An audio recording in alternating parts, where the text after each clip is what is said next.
Welcome to Cosmic Comics. The Overmind returns in a 4-issue mindbender with plenty of twists and turns starting in The Defenders Volume 1, issue number 112, published in October of '82 and billed as a summer-long spectacular. In many ways, this story began in Defenders Volume 1, issue number 109, where Nighthawk seemingly draws Doctor Strange, Hulk, Namor, and the Son of Satan to himself out of an interdimensional maelstrom. A quick word on Nighthawk. He's supposed to be dead. Having died sacrificing himself to destroy the mountain base of a secret organization of super patriots run by the mysterious Professor Powers. The lab itself was under control of Government Central Intelligence Bureau agent August Masters, who had discovered a way to connect multiple telepaths into a single bomb that is capable of killing over a large geographic area. This group of super patriots is going to use their bomb to kill everybody in Russia, thus guaranteeing American superiority. The psychics who are locked into the bomb help free the Defenders and Captain America, and then everything culminates with psychics using Kyle as the focal point for the energy of their bomb blast, and thus keeping the effects of the damage localized. Kyle isn't dead, he's in a coma, but neither the Defenders or the readers of the day knew this. In fact, they went so far as to have a funeral for Kyle and the Defenders. This new Nighthawk shows up on the scene sporting a fresh look and claiming to be Nighthawk of Earth 616. As the heroes begin to question Nighthawk, he shrugs them off, telling them he'll answer later. Right now, he's got bigger problems. Hyperion, who is known for his strength, is laid out in a bed. This sets things up. Starting in issue number 112 of The Defenders, Doctor Strange summons the rest of the Defenders to join them in Earth S, where once again, everybody is surprised to see Nighthawk, and the injured Hyperion fills us in on what's been happening since the Serpent Crown affair, which I covered in part 14 of my Saga of the Serpent Crown series. A quick refresher, that's where Set had taken over Earth S by using the Serpent Crown to consolidate business interests under political power. Set's plan was to use Earth S to take over different Earths throughout the multiverse using the Serpent Crowns from each. The Avengers stole the crown from Earth S and returned with it to Earth 616. Afterwards, on Earth S, President Rockefeller resigned, and the American people elected Kyle Richmond of Earth S to be their new president. Hyperion claims that for a time after Kyle was elected, that everything seemed to go perfect. Kyle was a shrewd and good leader. Hyperion states that they had their Camelot for a while, but then the sole survivor of an alien race showed up, and President Richmond welcomed him with open arms. He called himself the Overmind, and now on Earth S we get to see the plan the Overmind had for Earth 616 put into action. Soon after the Overmind's arrival, President Richmond went to the public after uncovering a foreign conspiracy to overthrow the U.S. government from within. Martial law was implemented and thousands of spies and subversives were rounded up on the president's orders. Congress was afraid to act and fear took a stranglehold over America. Up above the earth, all the members of Squadron Supreme gathered together, where they have asked to meet with President Richmond. Kyle arrives with his constant companion, the Overmind. Hyperion makes it known right off that the squadron wants answers to some pretty serious questions. Kyle attempts to calm him down by insisting that he's attempting to save us from foreign invaders. This prompts an explosive reaction from an appropriately named character, Nuke, who is introduced in this issue as Volatile and the newest addition to the team. I love this panel pointing out that the Overmind takes an instant dislike to him. Anger intensifies. Good for Nuke that Lady Lark reminds him that he's speaking to the president and needs to show the appropriate level of respect. Lady Lark uses this opportunity to point out that what the squadron really wants is some kind of proof about the foreign conspiracy. Then, in what is always such a sly and shocking moment to me, President Richmond admits there is no conspiracy. He made it all up, and he goes on to inform the squadron about the ancient race of Eternals and the formation of the Overmind, and how he and the Overmind are now one, and At this point, the Overmind had taken over the most powerful men in government, business, and military in the world. The Overmind was now essentially a one-man Illuminati. Because you know they have to, the Squadron Supreme attempts one full-scale assault against Kyle and the Overmind. But before the battle can begin, the Overmind hurls out his catchphrase about crushing the universe as though he's Frankenstein's monster. Nuke is the first to attack. The Overmind absorbs his assault and uses Nuke's own energy to knock him out.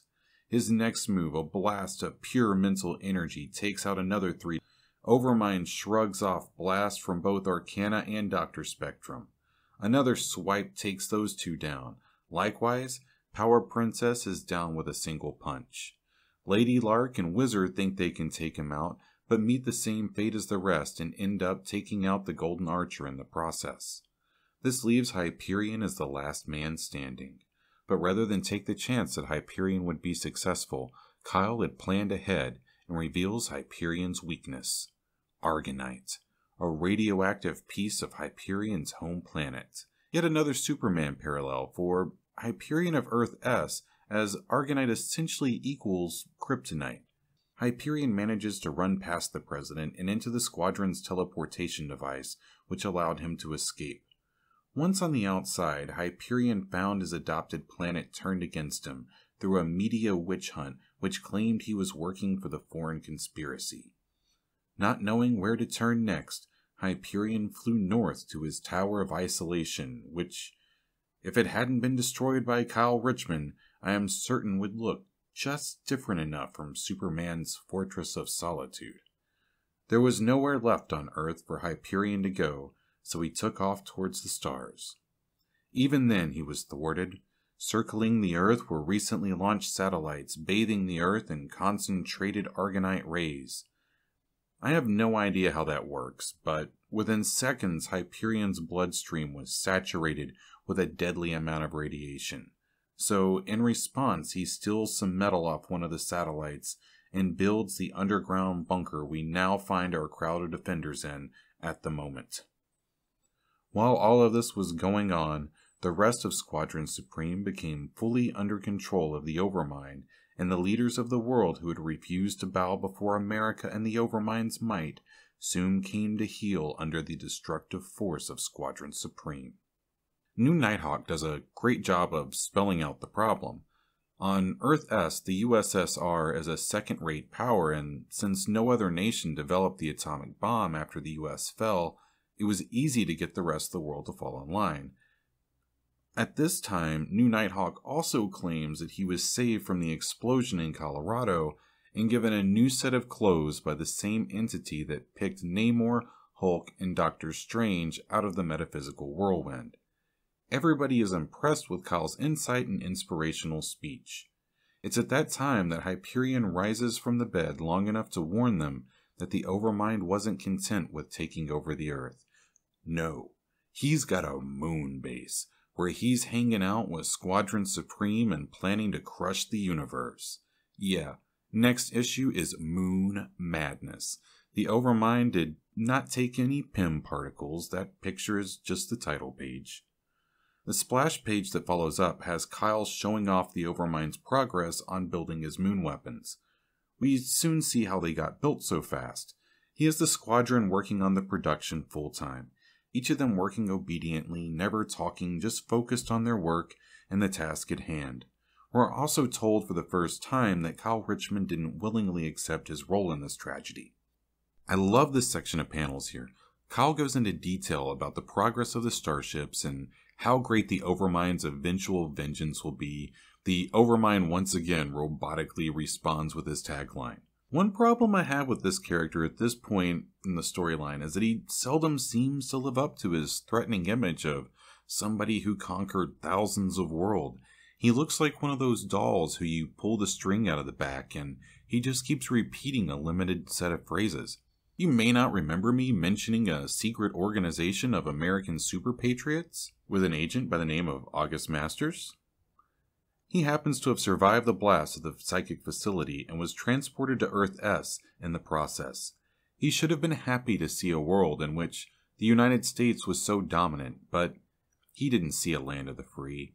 He saw the results of the Overmind's oppression, and one day he has a mental break and decides he's going to kill the president. He then uses the skills he's learned as working for years as a member of the Central Intelligence Bureau to infiltrate Moonbase 1. Back in Hyperion's underground bunker, the son of Satan uses his healing powers to remove Hyperion's Argonite poisoning. The decision is made that the defenders are going to attempt an attack on the moon as soon as they can find a way there. Vision and Silver Surfer, both capable of spaceflight, take off to the moon while the rest of the defenders wait for Bruce Banner to finish fixing the squadron's teleportation device.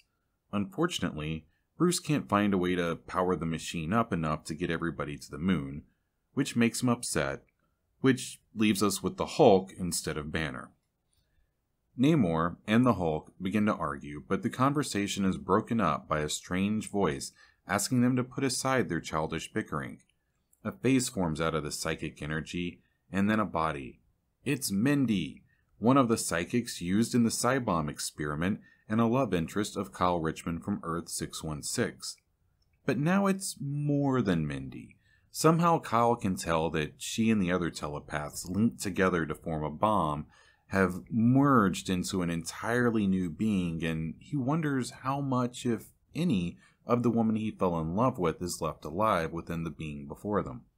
Meanwhile, the Vision and Silver Surfer have arrived at the moon. The Silver Surfer disarms a number of satellites containing protective surveillance and weapon systems.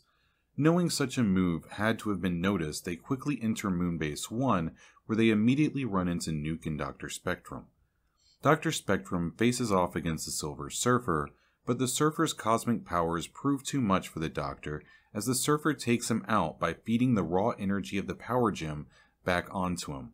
Based on what we know of the Power Gem on Earth 616, I'd say this wasn't possible, but this one is from Earth S and obviously behaves differently than the Power Gem from Earth 616.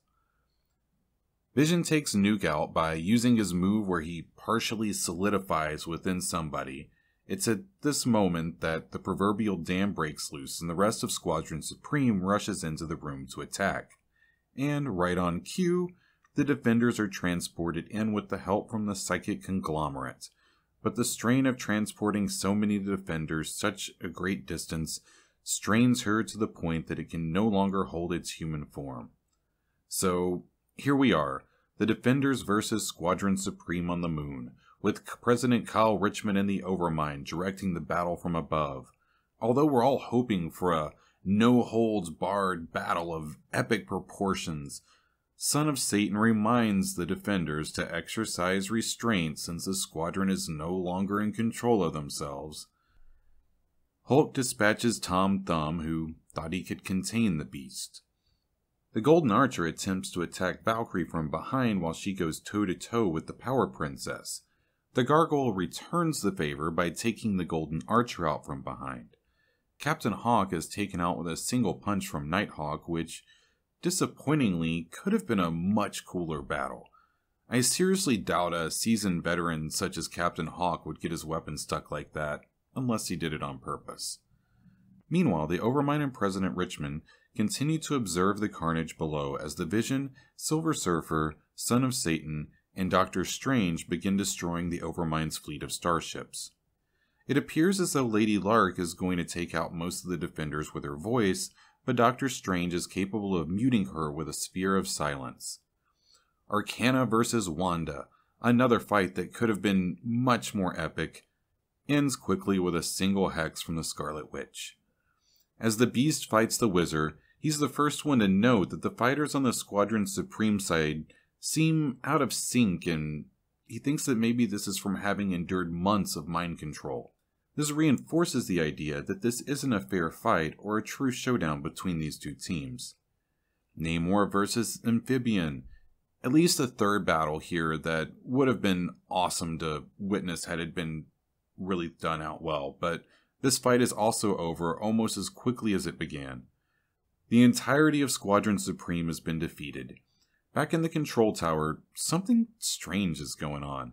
Kyle Richmond, who is under control of the Overmind, appears to be the one giving the orders, as he mentions that the hour of transformation is not yet come, and then deploys the Overmind into the battle, seemingly with the sole purpose of keeping the defenders occupied.